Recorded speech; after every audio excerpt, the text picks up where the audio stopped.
주님께서 여러분과 함께 루카가 전한 거룩한 복음입니다.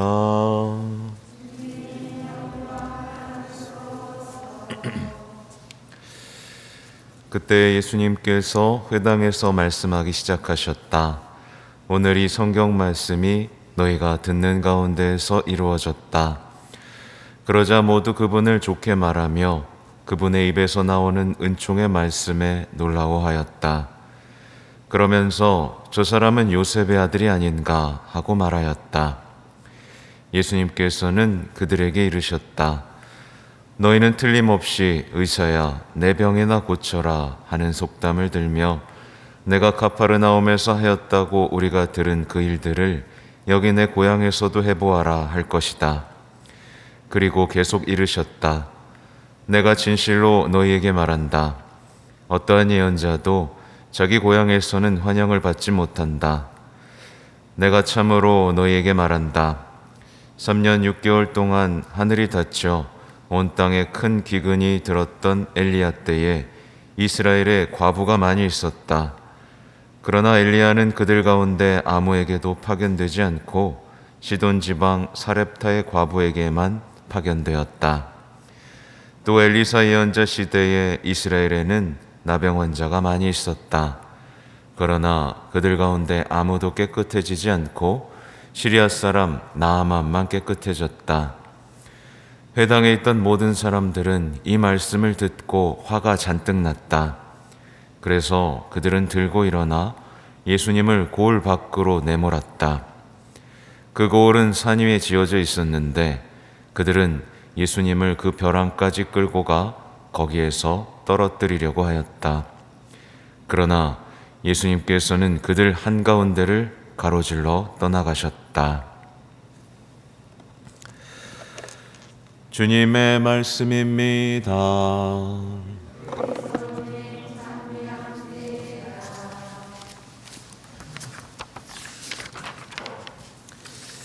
전미 예수님,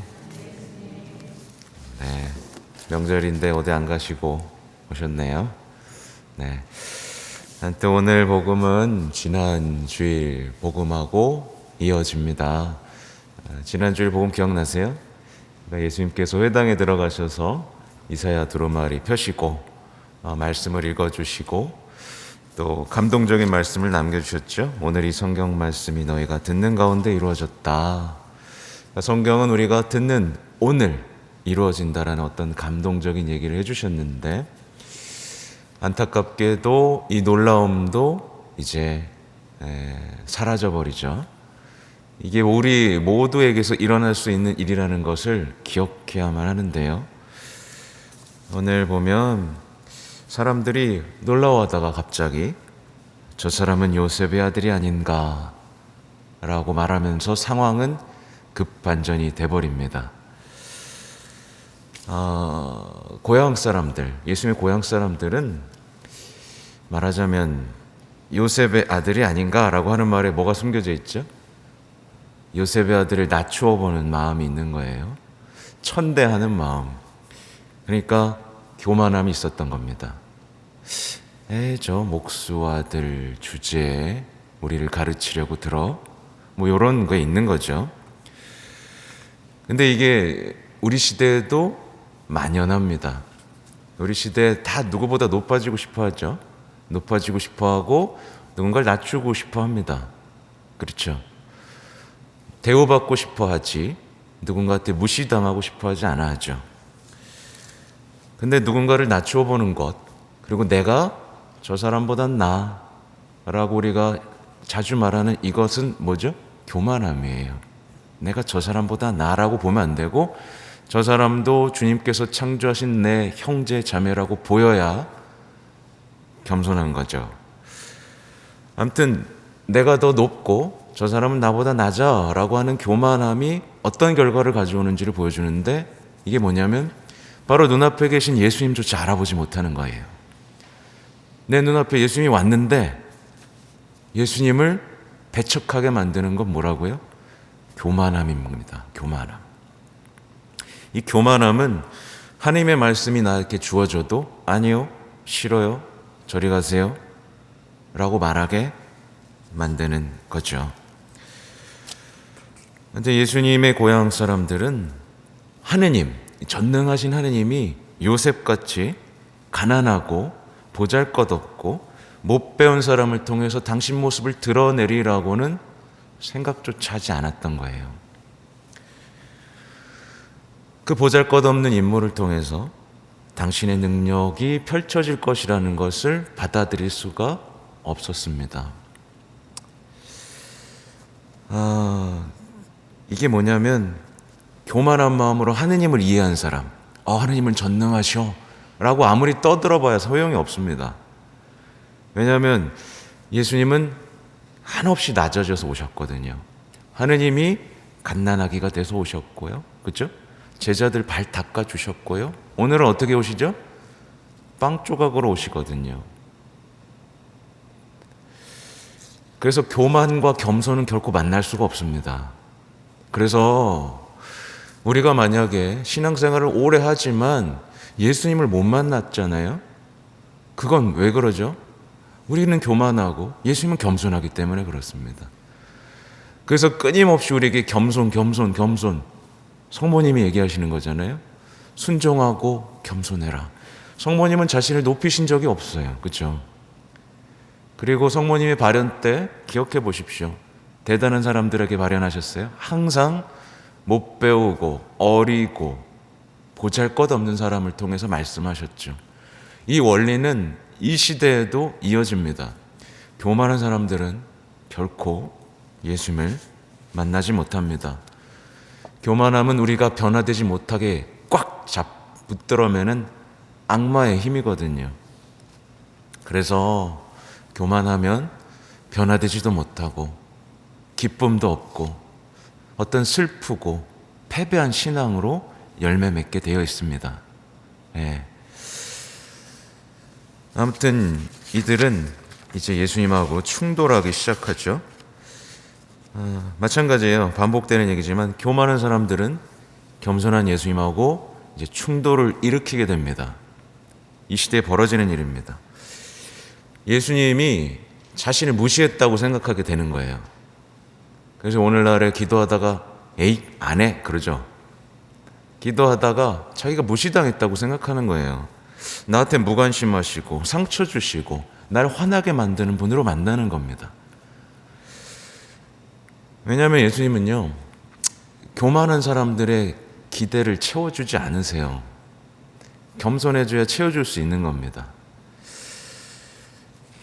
교만하고 완고한 사람들의 기도 들어주실까요? 안 들어주시죠. 자기 이익만, 우리 아들만 잘 되고 내 아빠, 내 가족만 잘 되길 바라는 이익, 세상의 평화를 위해서는 한 번도 기도한 적이 없으면서 자기만의 이익을 추구하는 사람들의 기도 들어주지 않으시는 거예요. 그러니까 예수님이 그런 사람들에게는 나쁜 분, 무관심한 분, 화나게 하는 분인 거죠. 예수님은 그들을 딱 뚫어서 꿰뚫어보고 아신 겁니다. 여기 내 고향에서도 해보아라 할 것이다. 이게 뭐냐면 너네 기적 원하지? 너네 표징 원하지? 근데 넌 신앙 없잖아. 얘기하신 거예요. 예수님은 신앙을 원하시는데 그들은 기적을 원하는 겁니다. 심각한 얘기죠. 또 뒤에 나오는 이제 과부 나아만 얘기는 다 아시죠? 유명한 얘기죠. 이스라엘의 과부가 아니라 이방인 과부를 찾아가신 거고, 이스라엘의 나병 환자가 아니라 이방인 나아만이 치유된 얘기입니다. 이 얘기가 뭐냐면 하나님께서는 구약시대 때부터 모든 사람을 구원하기를 원하셨죠. 그렇죠? 근데 이스라엘 사람들은 자기가 선민, 그러니까 자기들만 바라봐 주기를 원했던 겁니다. 근데 이게 안 된다는 거예요. 예수님이 이렇게 나는 다 평화롭게 해주시고 다 잘 살게 해주고 싶어. 라고 했는데 이들의 마음속에는 뭐였냐면 우리만, 우리 이익만, 그러니까 나의 이익만을 추구하면서 메시아를 만나고자 했던 거죠. 그러니까 우리 내면에서 다 일어나는 일입니다. 기적을 요구하고 나한테 이익이 되는 신앙만을 추구하는 거. 여기에 대해서 일침을 가하시고 안 된다라고 말씀을 하시는 거죠. 그러자 어떻게 했죠? 잔뜩 화가 나서 들고 일어납니다. 이제 본격적으로 본심을 드러내는 거예요. 굉장히 공격적으로 나오죠. 자신에게 선포된 말씀에 화가 납니다. 화가 나고 자신의 삶에 찾아오신 예수님을 이제 내몰고 신앙을 거부하는 것을 넘어서서 하느님의 뜻을 막아서고 방해하고 죽이려고 하는 것.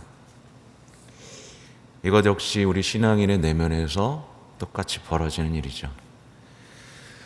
많은 분들이 성경을 왜 안 읽을까요? 화가 나서 그렇습니다. 화가 나서. 성경은 내 삶이 틀렸다고 얘기하거든요. 그동안 내가 살아왔던 삶, 내가 추구했던 인생관하고 정반대 얘기를 하거든요. 오늘 제2독서만 해도 그렇죠. 이따 얘기해 드리겠지만. 그래서 화가 나는 겁니다. 그리고 예수님을 삶 밖으로 내모는 거죠. 이게 뭐냐면 신앙하고 현실은 다르다고 자꾸 주장하는 거예요. 예수님 끼어들지 마세요. 제 삶에. 전 현실을 살아야 되니까요. 내모는 겁니다. 그리고 결국 죽이는 거죠. 이게 교만한 사람의 내면에서 벌어지는 일입니다. 예수님 어떻게 죽이죠? 기도 안 해서 죽이는 거죠. 기도 안 하고 교회를 미워하면서 죽이는 거죠. 아무튼 그들은 예수님에게 고함치고 폭력을 행사하려고 했지만 예수님은 침묵하시고 온유하게 그들 한가운데를 지나가십니다. 이 예고편이에요. 그들은 자신들이 원했던 폭력을 행사하게 될 겁니다. 십자가의 길에서요. 예고편입니다. 그리고 자신들의 어떤 거짓된 믿음, 위선이 승리했다고 믿겠죠. 저 봐라. 저 꼴 좋다라고 하게 되겠죠. 근데 누가 승리했어요? 예수님이 승리했죠. 승리한 건 예수님인데 그들이 승리했다고 좋아하겠죠. 그렇게 삶은 점점 메마르고 파괴되어 가겠죠. 나는 예수님한테 이겼나? 예수님의 종이 되었나? 생각해 보셔야 됩니다. 정말 중요한 얘기는 오늘 제2독서하고 연관되는 얘기인데 제2독서에 사랑 얘기 나오죠. 사랑을 원해라 라는 얘기입니다. 사랑이라는 큰 은사, 그러니까 믿음, 희망, 사랑 중에 사랑을 원해라. 근데 오늘 이 복음의 마지막 부분은 사랑과 사랑이 아닌 것과의 만남에 대해서 얘기하고 있는 거예요. 보면 예수님 보십시오. 이들이 막무가내로 폭력을 행사하려고 하고 죽이려고 할 때 예수님 어떻게 하셨어요? 침묵하셨죠. 기다리셨죠. 덮어주셨죠. 견뎌내셨죠. 기다리십니다. 사랑하셨기 때문에 그렇습니다. 그들도 변화되기를 원하면서 그 친절함과 온유함을 잃지 않고 기다리셨어요. 기다리신 겁니다. 그들도 구원하고 싶은 예수님의 내면이 드러나는 거죠. 사랑이란 뭔가가 드러나고 있습니다. 근데 딱 그들의 행동을 보십시오. 그 사람은 정말 고향 사람인데도 불구하고 보십시오. 기다렸어요? 안 기다렸죠. 친절했습니까? 하나도 안 친절했죠. 시기했죠. 뽐냈죠. 교만했죠. 무례했죠. 자기 이익만 추구했죠. 성냈죠. 앙심을 품었죠. 완전히 사랑에 반대되는 행위를 하고 있는 겁니다. 근데 이게 우리 내면에서 벌어지는 일이에요. 사랑과 사랑이 아닌 것. 이제 설이죠. 설이어서 가족들 만나실 겁니다. 근데 가족들 만나자마자 성을 내고 못 기다리고 강요하고 바꾸려고 하고 한다면 우리는 오늘 예수님을 죽이려고 했던 이들과 다르지 않을 겁니다. 그죠? 근데 예수님은 어떻게 하셨다고요? 참고 기다렸고 친절했고 온유했습니다. 답답하죠. 힘들죠. 하지만 승리했죠.